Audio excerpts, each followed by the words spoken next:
So we are now officially launching this event. So Excellencies, dear colleagues, the Geneva Environment Network and its partners have the pleasure to welcome you today for an information sharing session on activities and events related to the environment taking place during the 57th session of the Human Rights Council, which will kick off next month in Geneva and will conclude then in October.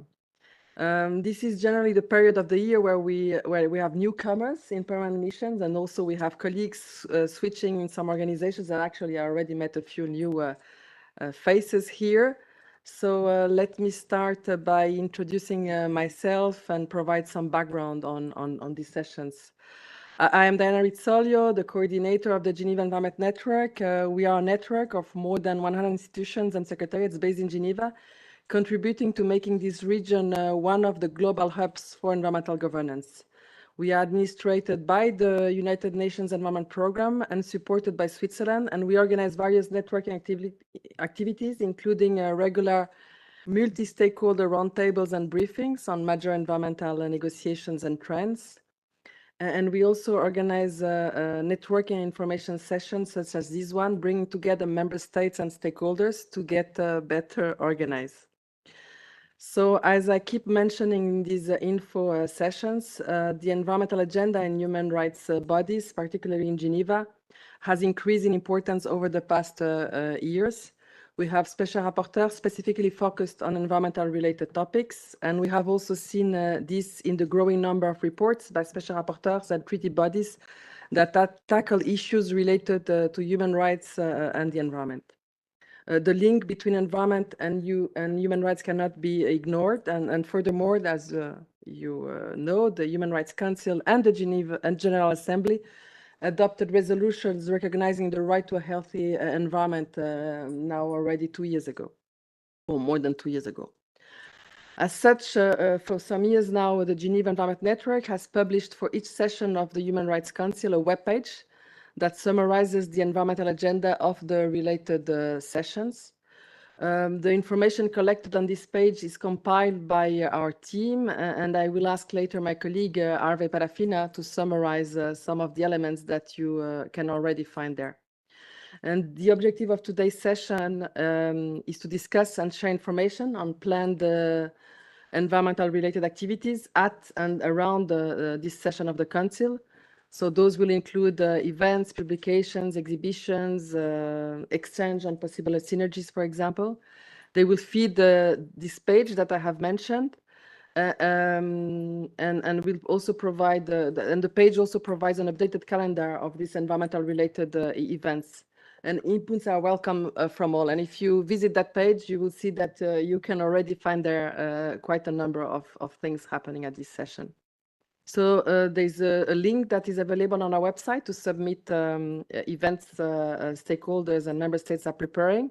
And for who is online, the link is being shared on the chat. For who is with us in the room, the link is available on the webpage of this event. Toxics and human rights are the usual main environmental theme of the Council's September session with the Special Rapporteur's annual report to the Council. You will hear soon from Noura of his team about what the Special Rapporteur is preparing.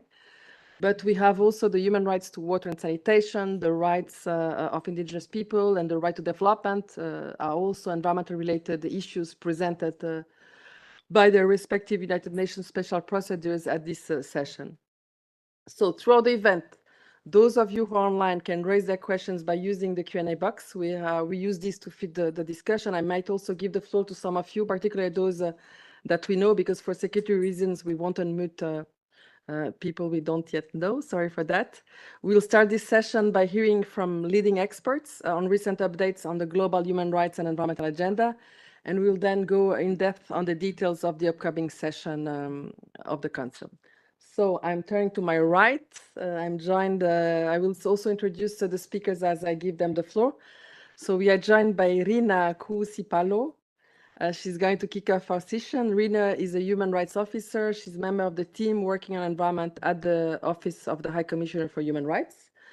So we will hear from her recent developments on the human rights and environment global agenda, the important work the great team she's part of is conducting, and also about the study of the Secretary General she has been supporting as part of her duties in that team. So Rina, the floor is yours.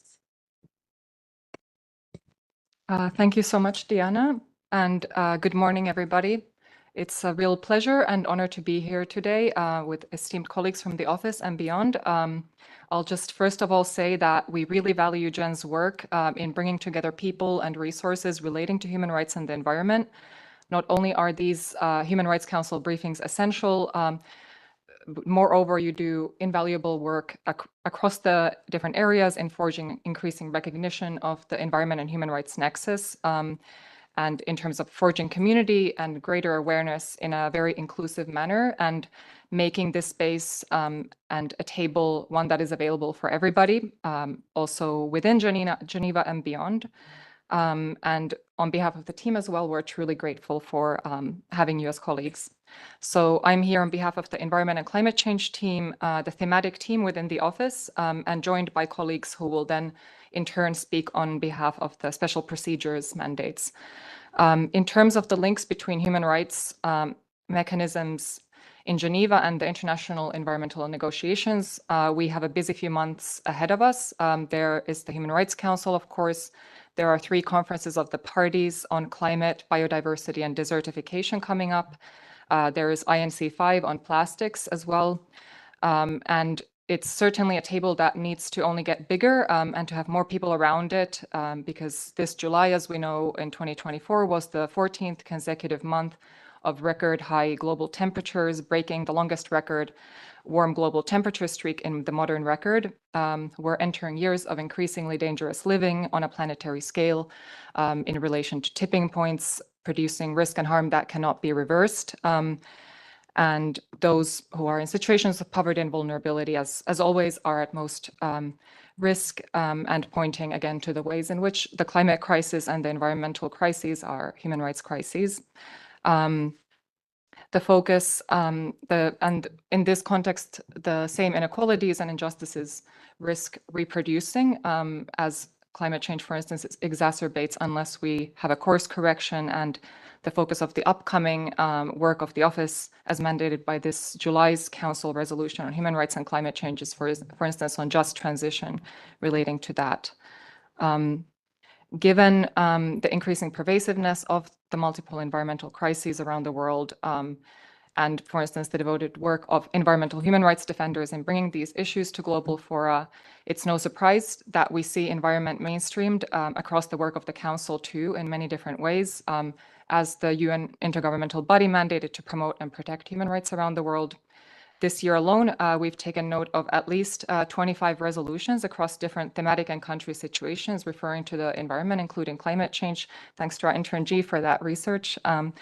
These range from topics of international cooperation and solidarity to menstrual hygiene management and gender equality, the right to food and the rights of persons with disabilities and children, and then to the situations in Ukraine, the occupied Palestinian territories, and so on. In this session, similar trends are likely.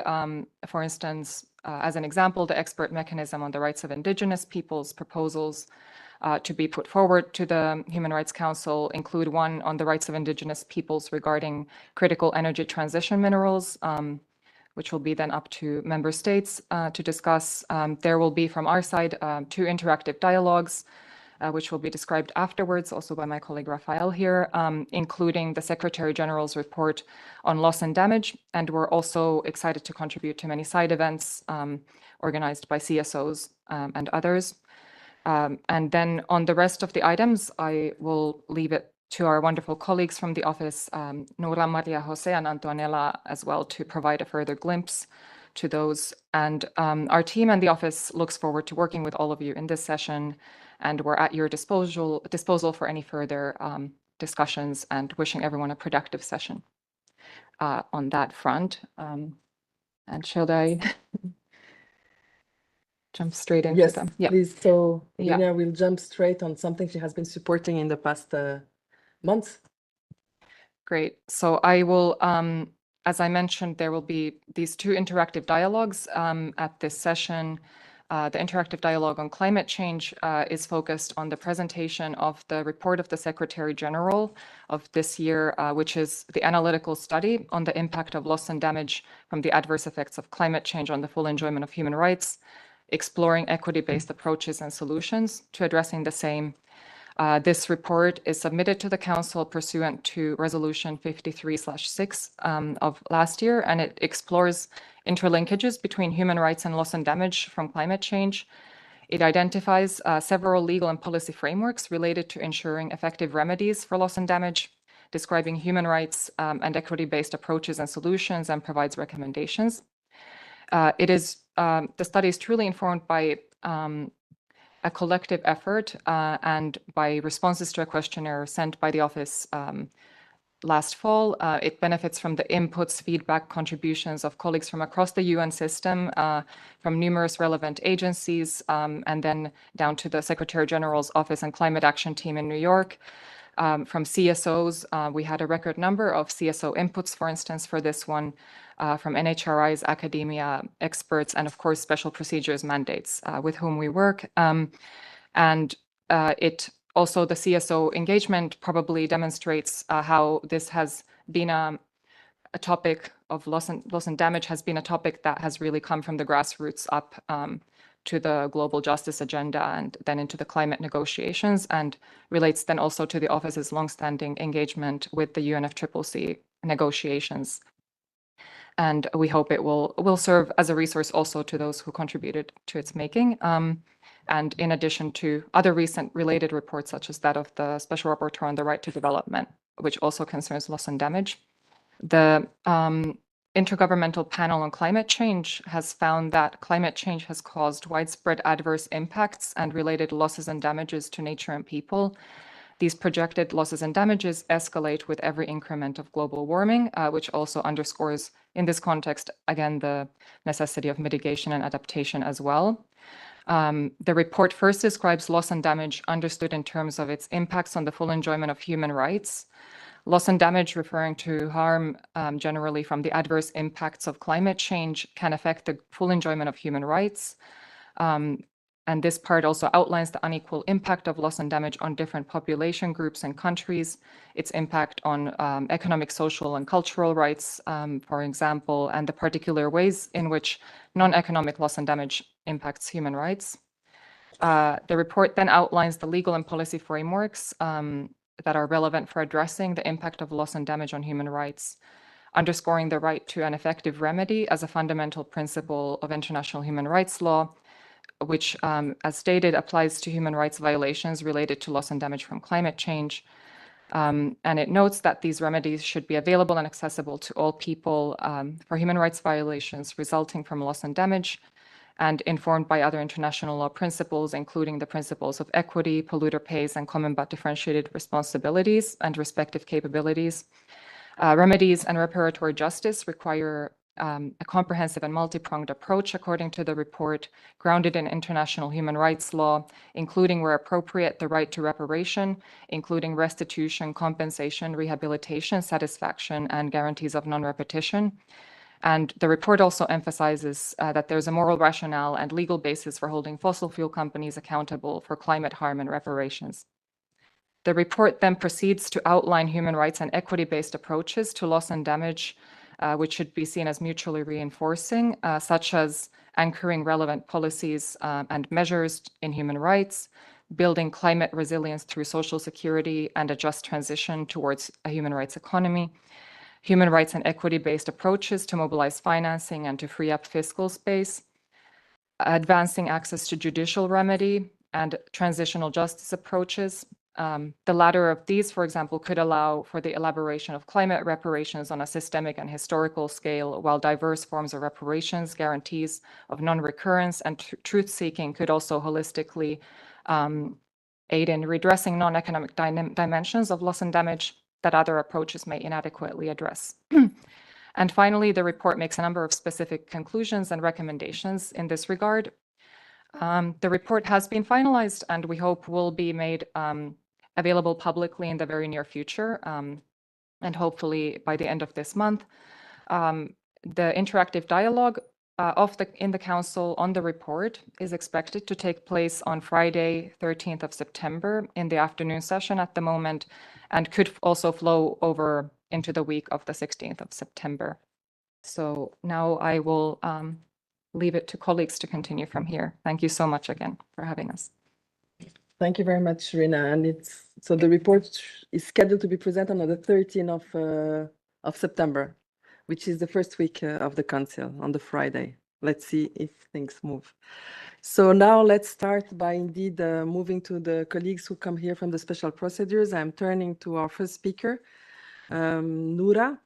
Noura Al-Zaid is an associate expert in the Office of the High Commissioner, and she is supporting the mandate of the Special Rapporteur on Toxics and Human Rights. So let's hear from her what the Special Rapporteur, what we can expect from the Special Rapporteur at this session.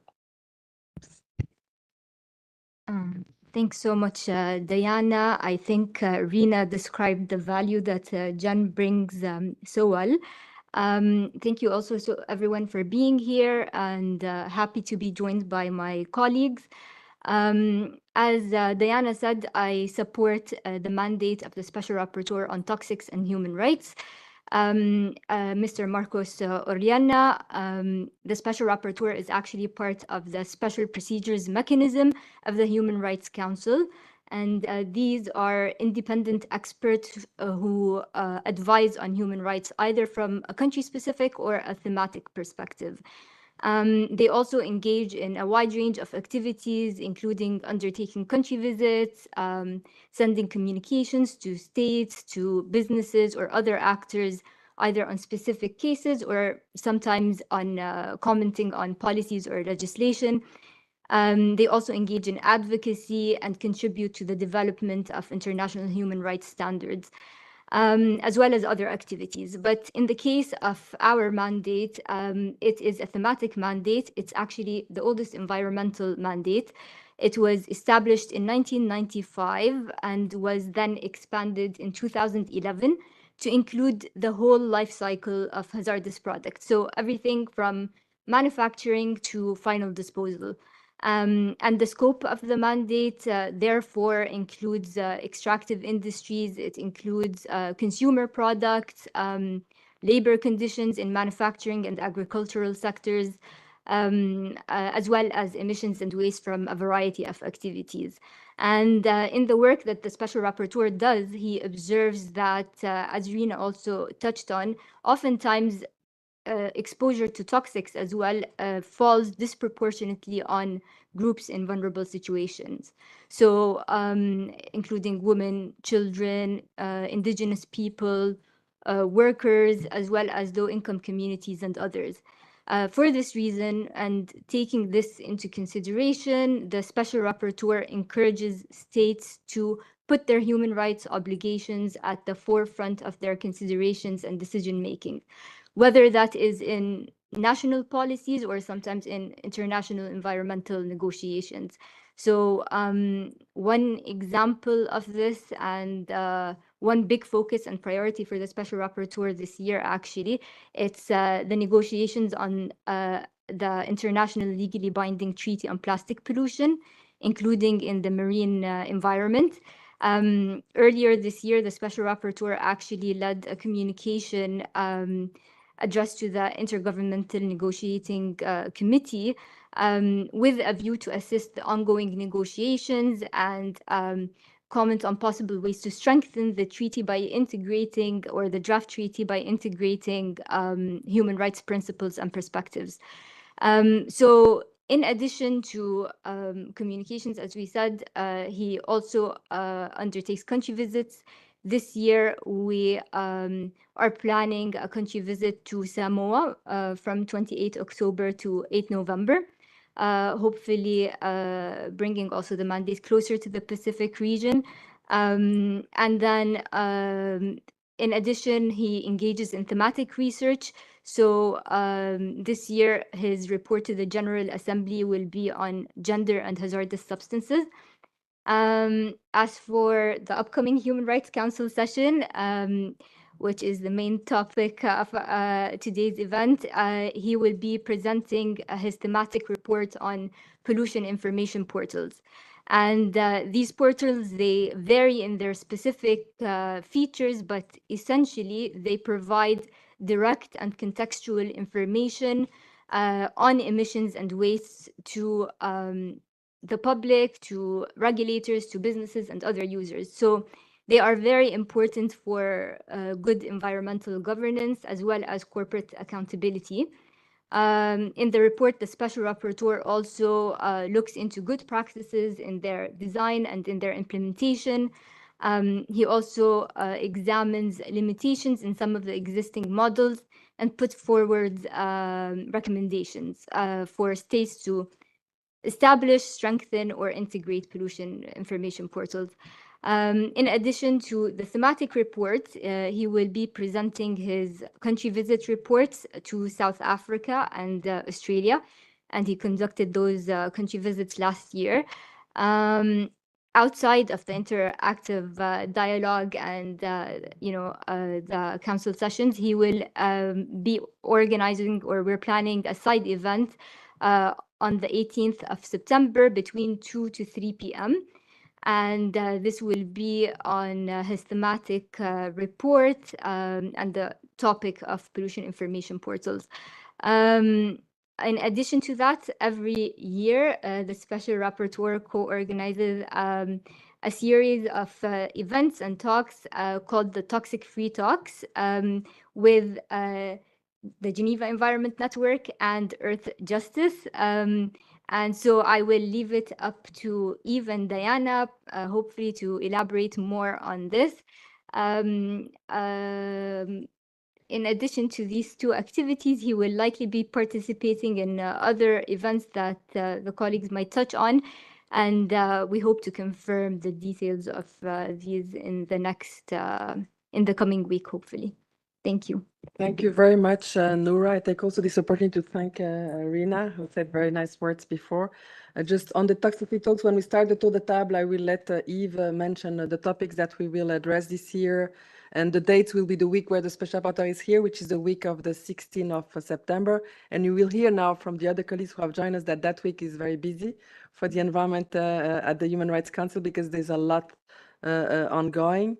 And there was something else that I wanted to mention, but I forgot, so it will be... I also wanted to mention that this year, CIEL is also co-organizing the Geneva Toxic Free Talks. They have joined the organization committee. So with that, I am now turning to our next speaker, who is Maria Acosta. She's supporting also human rights officer at the Office of the High Commissioner for Human Rights, working with the special procedures mechanisms, and Maria is supporting the mandate of the Special Rapporteur on the rights to water and sanitation. So Maria, you have the floor. Thank you. And thank you for convening this meeting. It's super important. So thank you so much for the space. I think Noura already summarized special procedures and what we do fantastically. So I'm only going to focus on what the Special Rapporteur on water will be doing during the council session and beyond. During his week in Geneva, the Special Rapporteur was appointed in 2020. So he's already entering the second part of his mandate. It was renewed last year. So he has, this is the fourth year. He's from Spain, and he's a professor. He was all his life a professor in economics, which I think is relevant for the report that he's presenting to the council this year, that is on the nexus between the human rights to water and the economy. So basically, this Special Rapporteur, his mandate, as you know, is on safe drinking water and sanitation, but it has been building the last 2 years or 3 years, I think, since the beginning of the mandate, how the human rights to safe drinking water and sanitation relates to the environment, and particularly the preservation and conservation and care of aquatic ecosystems that are the source of safe drinking water. So this report is very much connected to this approach that he has been developing. Of course, it's more connected to the economy, but at the same time, it connects to the processes that water as a topic is now, as you know, I think most of you probably know, there was a World Water Conference in 2023, in March 2023. It was the first one in 47 years. And of course, it says a lot that it was the first one in 47 years, and how important it is that water is now somehow getting this momentum within the UN. So the Special Rapporteur in this report on the water and economy nexus, he's building on a discussion that started at the World Water Conference about considering the water cycle as a global common good. So he's, with this report, building on that, but also from a human rights perspective, what does this mean? And basically what it means in terms of considering water as a common, but within the territories, not only globally.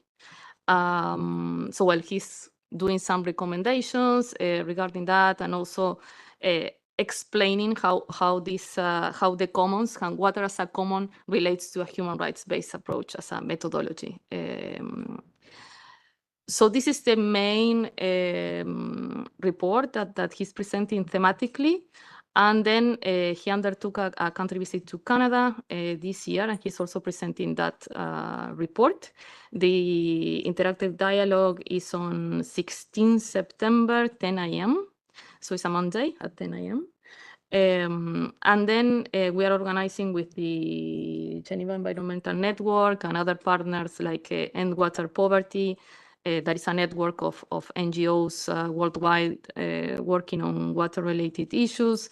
A side event that will take place on the 17th at 2:30 p.m. It's not at 2, it's 2:30 until 3:30 p.m.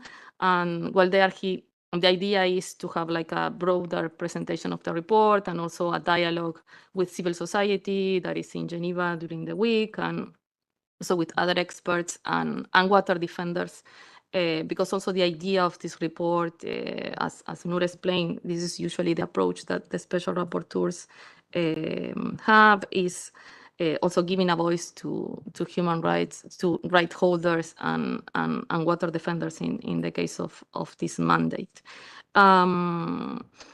We are also working on other events, but everything is like in the making, as you can imagine, because it's still August. And it is always a challenge, I think, for this session for us to put everything together during the summer. So probably we will have other events, particularly with Geneva University. But I mean, you can check the Special Rapporteur's social media, that is at SRWatson, and that we will be updating all this information. And also, I think, with the Geneva Environmental Network, because they are great in social media, as you know. So I will stop here, but I mean, if you have any questions, we can discuss afterwards. Thank you. Thank you very much, Maria, for this update. So we now move to another mandate, the mandate of the Special Rapporteur on the right to development. And I'm turning to Antonella Pavlova, who is also Human Rights Officer in the Office of the High Commissioner for Human Rights in the Special Procedures Mechanism, and she's supporting the mandate of this particular Special Rapporteur and maybe also others. Antonella, the floor is yours. Good morning to everybody, and many thanks for inviting me to speak to this group, which is a group that I think will be one that we will be trying to engage in the next years. As mentioned, I support the mandate of the Special Rapporteur on the right to development, Mr. Surya Deva. He started his mandate actually last May, so he's relatively new in this role.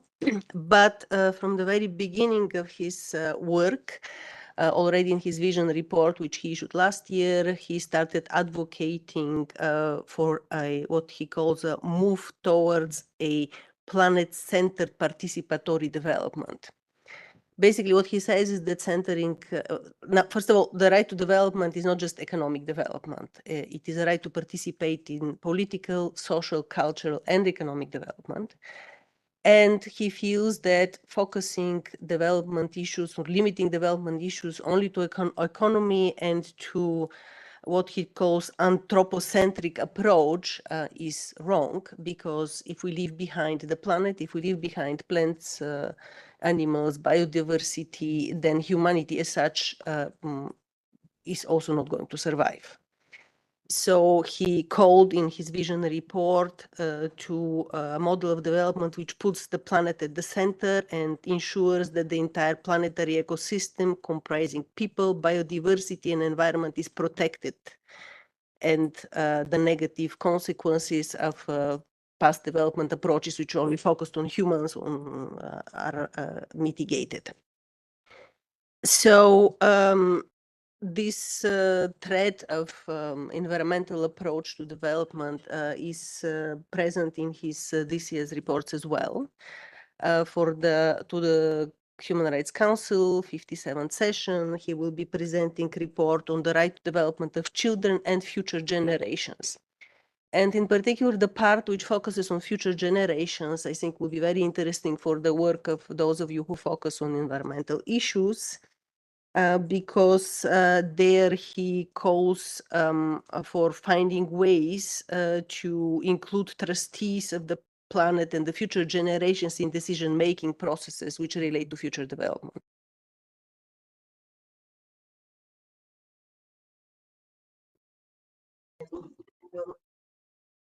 We will have actually talk, side event focusing on these particular issues. September in the lunch slot sometime. And then we will have another one which focuses more on the right to development of children, which will be on the 19th of September. The interactive dialogue with the rapporteur actually currently, according to the agenda, is split between the 17th and the 18th, which is a bit unfortunate, but I mean, we kind of hope it might be united, so kind of, as they say, watch this space. We actually are trying to create a mailing list through which to inform people about upcoming activities of the mandate, and I might actually liaise with the coordinators of your network.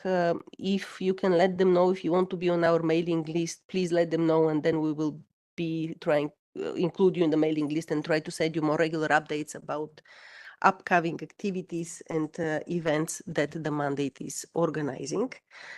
What I also wanted to mention is that the other thematic report that the rapporteur is presenting this year to the GA is focused on, is actually called Climate Justice, Loss and Damage. So he is in a way complementing to the report that the office has presented, and it takes a more focused approach on what this loss and damage fund and other related concepts should look like from the point of view of climate justice. It develops some kind of a framework of pillars and overarching principles which should be used when conceptualizing and implementing the fund and other aspects of loss and damage compensation work. So again, this will be presented in New York to the third committee on the 25th of October. And somewhere in that week, we're also planning a side event about which we will also keep you informed.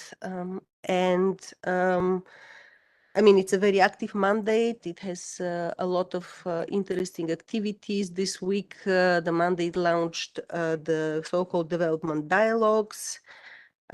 This particular one was called Development and Degrowth, Role of the Pact for the Future.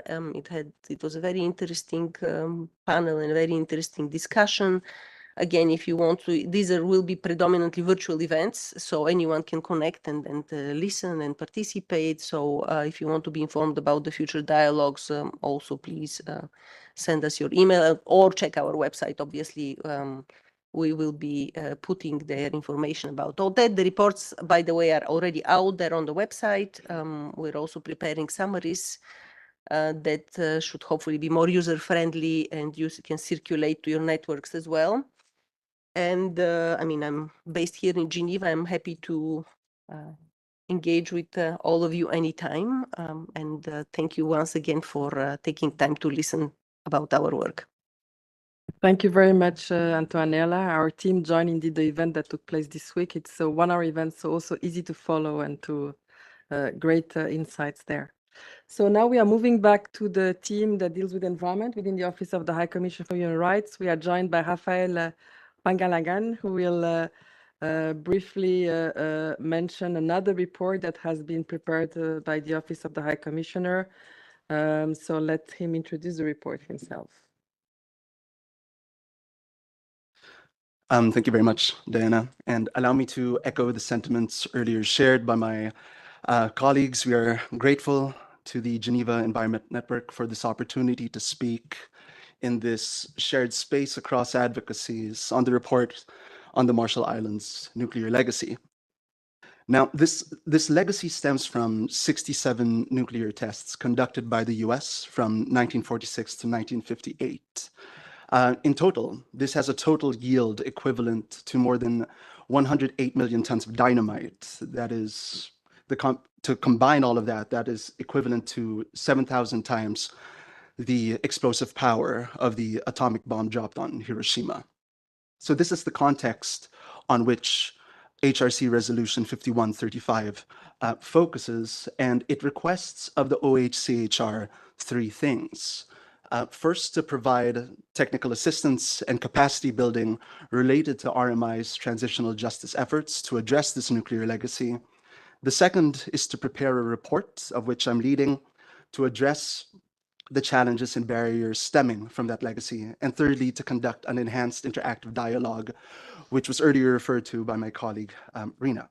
Now, each of these tasks, while distinct, are not wholly separate. And over the past year, I, together with my colleague, Diego Neto, who's based in the Federated States of Micronesia, have conducted 3 missions to the Marshall Islands for capacity building and stakeholder engagement, which in turn helped inform the report that we've prepared and that will be presented at the before the HRC this October 4th at the Enhanced Interactive Dialogue. Now, allow me to turn specifically to the contents of the report. And conscious of time, I'll be focusing on 2 points. The first is the scope of the report. And what we do here is identify both radiological and non-radiological consequences of human rights, the impacts that they have, the consequences of the fallout and of the testing on the full realization of human rights in the Marshall Islands. This includes the right to life, the right to health, and specifically relevant for these discussions, the right to a clean, healthy, and sustainable environment. It likewise looks at the specific impacts on groups in particularly vulnerable situations. So we look here at the specific impacts on women, children, and Indigenous peoples.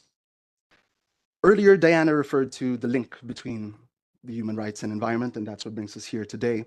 And such is vividly illustrated in the situation in the Marshall Islands, where the environment continues to be contaminated with radioactive fallout. These are isotopes with half-lives lasting from hundreds to thousands of years.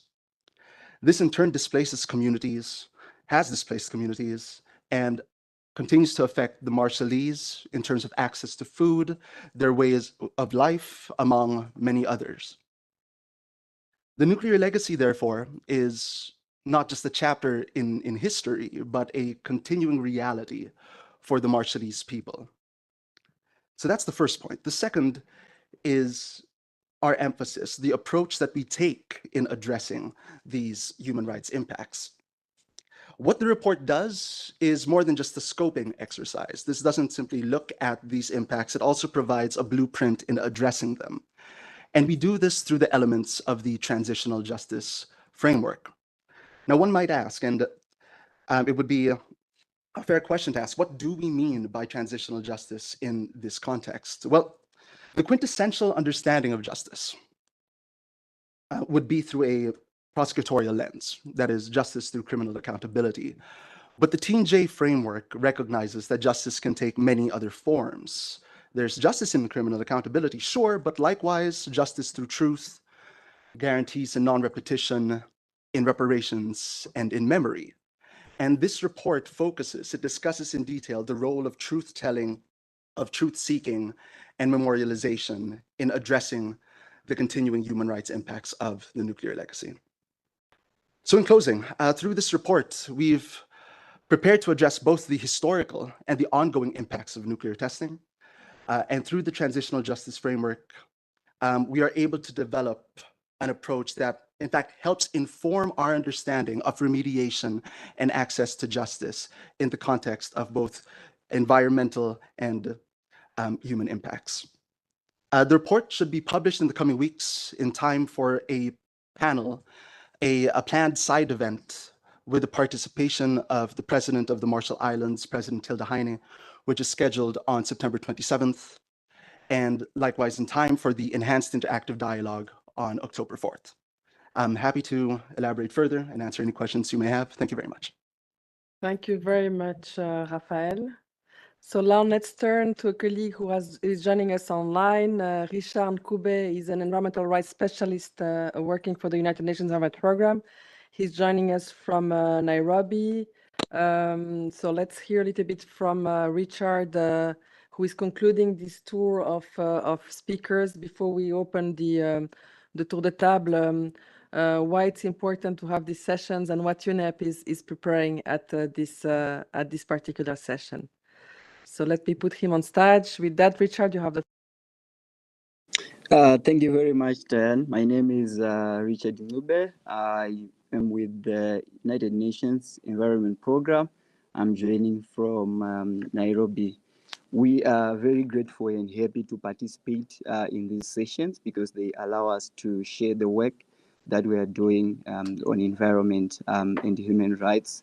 It also gives us the opportunity to learn what is happening around the world, key global developments on human rights and the environment, and to also learn what different partners and colleagues are doing on human rights and environment. I think the platform also affords opportunities to look at future collaborations as well as partnerships with different stakeholders across the globe. Our work as UNEP during the Human Rights Council session prominently focuses on human rights and environment. So that is looking at advancing the right to a healthy environment as well as other human rights and environment related work. In the previous sessions, we've had the opportunity to launch publications on human rights and the environment, as well as convene side events, as well as attend also side events organized by other colleagues. So this is a very, very important session for us. I'll proceed to also share the work that we are doing on human rights and conservation.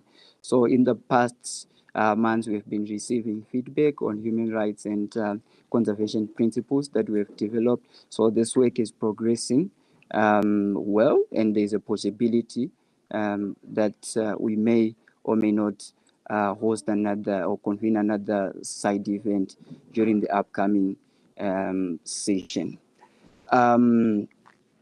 In terms of what we are planning for the 57th HRC session, first, I think we are going to deliver statements on various reports that are going to be presented. So that I think that is the first thing that we will do. Then secondly, I think we may or may not convene a side event on the human rights and conservation principles for private conservation actors. So this is something to look forward to. Then I think the third aspect is that we may or may not have an information sharing session with OHCHR on our joint activities on human rights and the environment, as well as the key global developments on human rights and environment. Thank you very much, Jane, for organizing this and also for having us. Thank you very much, Richard, for the update. So as we don't have that many minutes left, let's start now the tour de table. I've seen here around this table, for example, the Permanent Mission of Turkey that is also planning to have an event on the week before the crazy week of the 16th of September. And a few others you have heard at the Geneva Toxic Free Talk. So let's see who in the room, before I give the floor to who is online, would like to take the floor to exchange information on what they are planning. I'm looking at this side because both Eve and the Permanent Mission are on this side of the room. Turkey, you want to take the floor? Please. Thank you for the meeting and this valuable information, all the panelists. Actually, it's still an ongoing process. It's not a certain that we are still waiting the confirmation from the SR on toxics and also some other panelists. But we're planning on for a side event on the 13th of September, which will be focused on mainly with the toxics and the women and the human rights mainly. But it's still an, as I said, ongoing process, and we will let you know as soon as possible. Thank you so much. Okay. Thank you very much. Yes, and the date is 13th of September.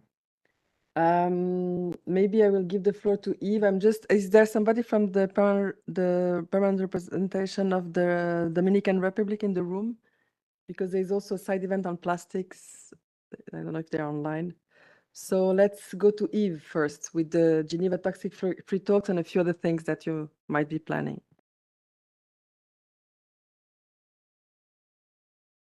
Yes, thank you very much for giving us the floor. As it has been mentioned already several times, this event is co-organized with SIER, the Center for International Environmental Law, Jen, and the Special Rapporteur. And as you've heard also, everybody is struggling right now with issues of rooms, confirmation from special procedures and so on. And so we're all a bit in this issue. So we do have a number of events with provisional dates. I'm not going to give them out now because they are really provisional and they still need to be confirmed. So I don't want to give any wrong information. But what I can say is that there are three main elements we're trying to bring forward with this year's, because this is the third year we're organizing, the fourth year. Thank you, Diana. So it's the fourth year we are organizing this Geneva Toxic Free Talks. And so this time, of course, as it has been very well presented by Noura, the main issue of the Special Rapporteur is the question of the right to know, with the specific instruments of the pollution information portals, which exist on different continents, but are not well enough known and used. And there is here a real gap to fill. And we look forward for the discussions that will happen with the interactive dialogue and the side event organized by the Special Rapporteur. But as it has also been mentioned by Noura, the Special Rapporteur will be presenting his report in New York on the impact of toxics on women and girls, the gender aspect. And very often, unfortunately, reports and discussions happening in New York have just no echo in Geneva. It's just like if they never existed. So we hope with the at the Geneva Toxic Free Talks to fill also this other gap and to have a discussion on that aspect on the coming report of the Special Rapporteur, which will be presented with the other special procedures in October at the UNGA. A second aspect is to try to give some focus on some of the legal and technical progress which are going on right now. As it has been mentioned, the future plastic treaty is a very, very important concern. There will be several events. The Geneva Environment Network has regularly organized the Geneva Beat the Plastic series. And so, so we look forward to having some discussions on how human rights will be included. We know that a number of countries, some of them being actually around in the room, have been pushing for that. So it will be interesting to have a discussion on this aspect. And there will be also the side event, which has been announced by the the Dominican Republic. There are also other elements. We see some possible legal developments against the PFAS contamination. We know that this is something extremely challenging. It seems that a number of countries, and this also comes out of some of the discussion the Special Rapporteur had with several countries like the United States and other EU countries. So we hope to be able to give a look at what are the coming regulations, to work also, generally speaking, on alternatives. And there will be also, it's really entering its final stage, the development of the SPP, which is a bizarre acronym, but that's for an equivalent of the IPCC and IPBS in the field of pollutions and chemicals. And of course, it's very, very important. It'll be a very, very important element for spreading scientific information and also for the scientific integrity of the process in the field of pollution and chemicals.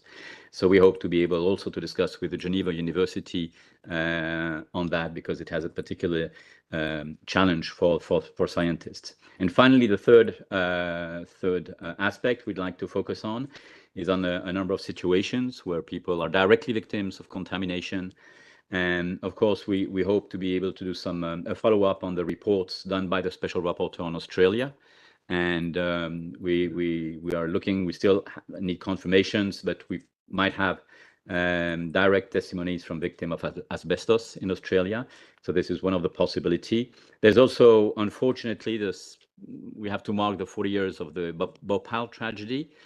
Still waiting for justice 40 years after. So this is quite a big human rights challenge issue, because, you know, if you don't get justice 40 years after, how do we progress and how do we do prevention, like an issue on impunity? So that's really a very, very important challenge. And then finally, we look forward to having a number of testimonies from women who were victims of crude oil pollution in Nigeria, a very important case. This might be linked with the event on the gender issue. Again, this needs to be checked and confirmed. So you'll have all of the information through the Geneva Environmental Network website. Thank you very much. Indeed, Yves, and so can I kindly ask Harvey to put back the slide that was before? So as you will see on the slide that is coming back, there is already a page for the talks, and the information that you have mentioned is posted there, and there will be more developments, including the dates of the sessions. So with that, let's continue to that. I've already somebody online who has asked for the floor. So Connie, you can open the camera if nobody else is taking the floor from here. But I see that we have new people coming. Yes. Sorry, I see a hand there. Please. You need to get closer and speak from one of the mics. So if one of the persons around the table can kindly just for a few seconds. Yes, we have another. Then I will give the floor to Connie online. Don't forget to introduce yourself. Hi, my name is Emin Hussein. I'm from Azerbaijan, from Institute for Human Rights. We organized together with our partners in the next upcoming Human Rights Council session side events on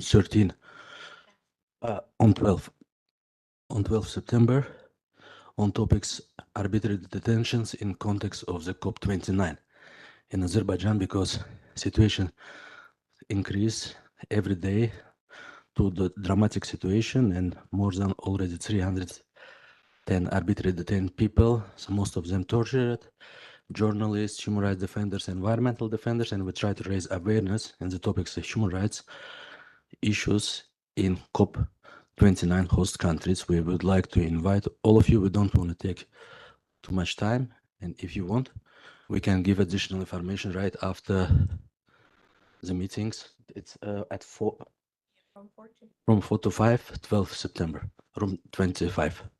I think, yes. Thank you very much for this information. I'm moving to this side of the table. And I can kindly ask Yves, can you mute the mic you were using before? Thank you very much.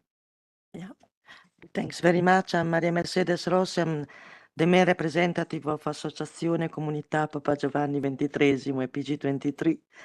Thanks first of all for this meeting, very interesting. And we are focusing very much our advocacy on right to development and cross-sectional also to the issue of environment. We participated in the past in different interactive dialogues also related to climate change. For the study, the reports of the Right to Development Special Rapporteur, we contributed both with a written contribution to the children's rights and to the climate justice loss and damage for the General Assembly. I would like just to, we don't have particular activities, but we will try to enter with a joint oral statement in the interactive dialogue of the Special Rapporteur of the Right to Development, supporting his vision of planetary approach and so on.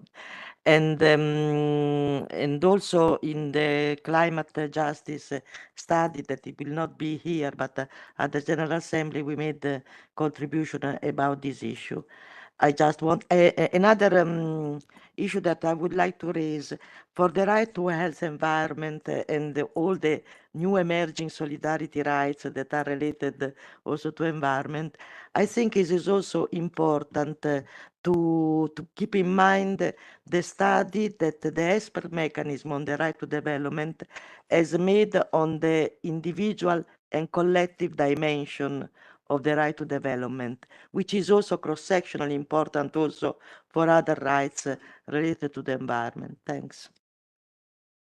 Thank you very much. I also want to mention that you recently joined the Environment House, so we look forward to engage more with you. I see in the room that we have the Dominican Republic, but so I will ask somebody around the table to, but I promised Connie online that I would give her the floor, so I will give the floor to Connie now, and then as soon as she finishes, I will give you the floor. Very briefly, thank you, Diana. Thank you, colleagues from OICHR for such a useful session. Very informative and very great job. A lot of great job, great work and reports. I'm Connie Martinez from Save the Children, and I focus on child rights and environment. For this session, we're going to focus on the interactive dialogue on the loss and damage analytical study, and also the sessions on the right to development. We have contributed to all three reports, the analytical study by the Secretary General and the reports under the right to development. And we will be focusing particularly on the right to development report related to the child rights. When we're very happy to see that our inputs have been taken into account, and we would like to continue liaising with the office. So I will definitely be in touch with Ms. Pavlova to be part of the mailing list. We are going to also take the opportunity to the analytical study on loss and damage, and we're organizing a side event that will take place on the 16th of September from 2 to 3. And for that, we are going to have hopefully panelists from the members of the board of the Loss and Damage Fund, hopefully a child. So now that the side event has been confirmed, we will definitely be building this, and we'll reach out to some of you for support. Thank you so much. Thank you very much, Connie. I'm moving back to the room, so people cannot see me online, so sorry for that. Oops. And I'm looking at the program. So you just joined us, but we were doing our tour de table, presenting events that are on the making at this session of the Council, and we know that you have something coming up. You have the floor. Yeah, thank you very much. I'm really sorry that I really got lost. And I really appreciate, I participate also before in the other meeting, before the other session. We really appreciate it. As you know, small delegations, we always welcome all the new initiative and also to know what is happening. And regarding, environment. Small island developed countries have a special attachment to the theme. So in this regard, I would like to announce that Dominican Republic, as you know, we are the first time members of the council, and we have one side event that we're organizing, and the name is Human Rights in the Age of Plastic, Challenges and Solutions. It's going to be the 18th of September, 1 to 2.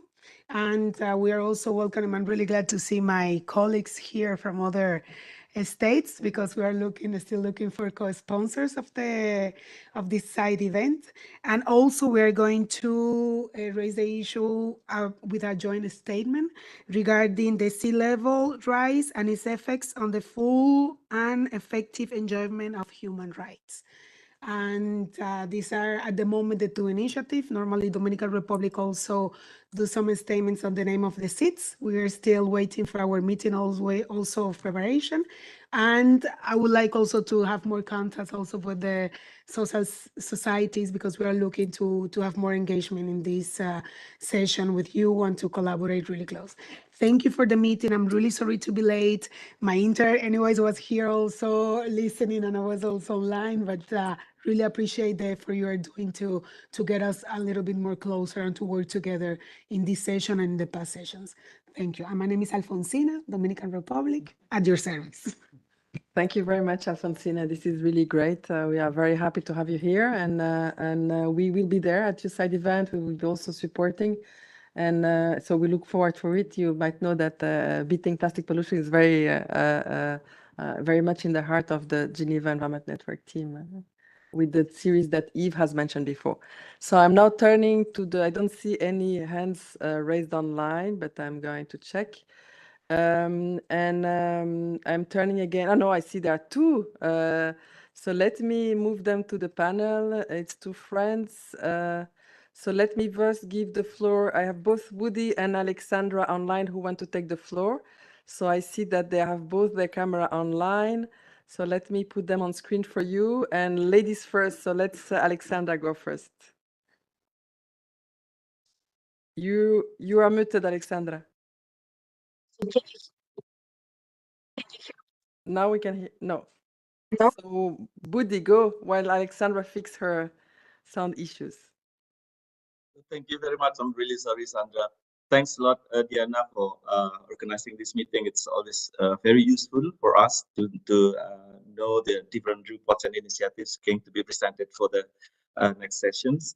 For us, in the frame of Geneva Interfaith Forum on Climate Change, Human Rights, and Environment, we are going to organize an event outside the UN because we don't have the capacity to organize it within the frame of the side event on the issue of our joint research regarding the issue of non-economic loss and damage. So we will try to find the date that is not going to be during the week in which everyone is very busy, and we will share the further information and concept note sometime next week. Thank you very much.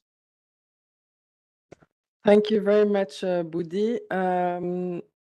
Oops. I don't know if you can hear me. Yes, now we can hear you, Alexandra. So I let you take the floor, and I will put you on stage very soon. Yes, please go ahead. Thank you very much. Thank you for this session. It's so useful as usual. I'm Alexandra from Sokagakai International. I'm also part of the Geneva Task Force on Human Rights and Biodiversity. And so I would like to share that we are planning a side event on the 11th of September between 2 and 3 p.m. Ahead of COP16 on biodiversity that will take place in Cali in Colombia. And we have the Kunming Montreal Global Biodiversity Framework that really mandates the framework to be applied and implemented with a human rights-based approach. So we would like to take this opportunity to bring this discussion and to explore together the implementation of the framework with a human rights-based approach. Thank you. Thank you very much, Alexandra. I'm also looking again around the table to see if the Colombian mission is not here, and I'm not sure they're online. But we heard that the Colombia mission is also, as they will host a COP, the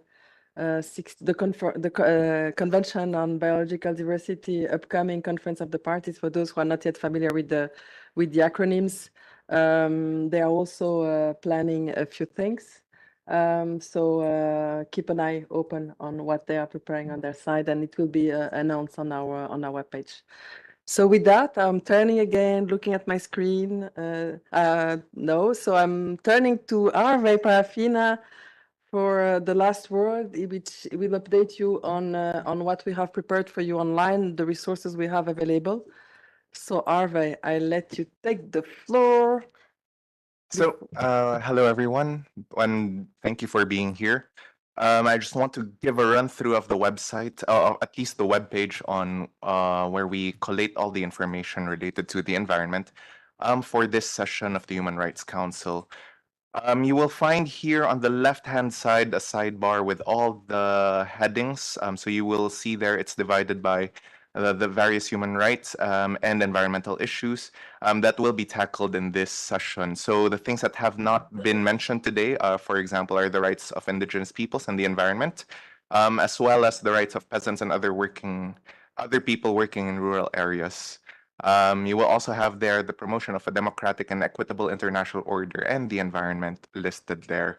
So you will see there the reports, the various reports that will be presented and the various interactive dialogues that will be held during this session. As Diana has already mentioned as well, you will have there a collated calendar of all the events, whether within the Human Rights Council and even those outside of the Human Rights Council. As Budi has mentioned, they are organizing a side event outside of the Human Rights Council, but will be promoted here as well. So you'll find here all the events that we try to, we will be able to collate.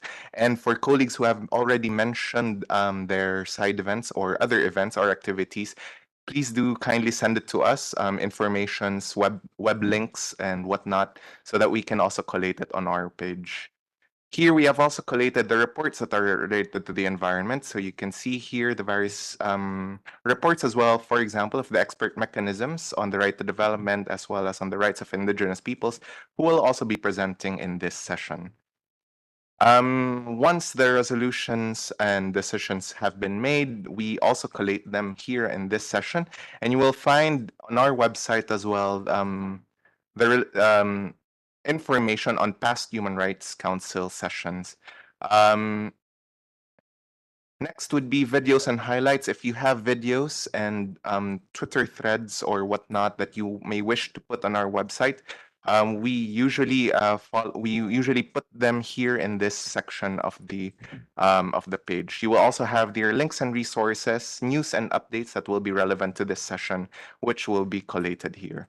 And finally, as one of our colleagues have mentioned, we are active on X, formerly Twitter, and you will find here various people who you may want to follow over time. Thank you so much. And on our webpage for today's event, you will find here a form where you can share your information for this upcoming session. With that, I give it back to you, Diana.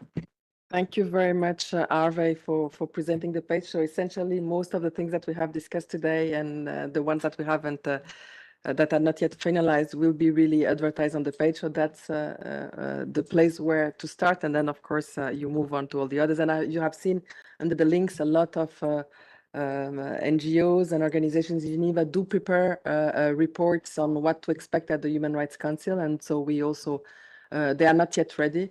They are waiting for the organizational meeting, which is taking place next week. And then most of these reports will also be made available. So it's so important to highlight the work that all these institutions are doing to support the work that member states are themselves doing within the council and in other streams in Geneva. So with that, I think we have finished. Thank you all for joining online and in person. Those who are in person, we can continue discussing here in the room bilaterally, etc. And I also want to thank all the ones, little hands that not so little hands that have helped us putting this event together. And with that, so now let's end the event. Many thanks to all.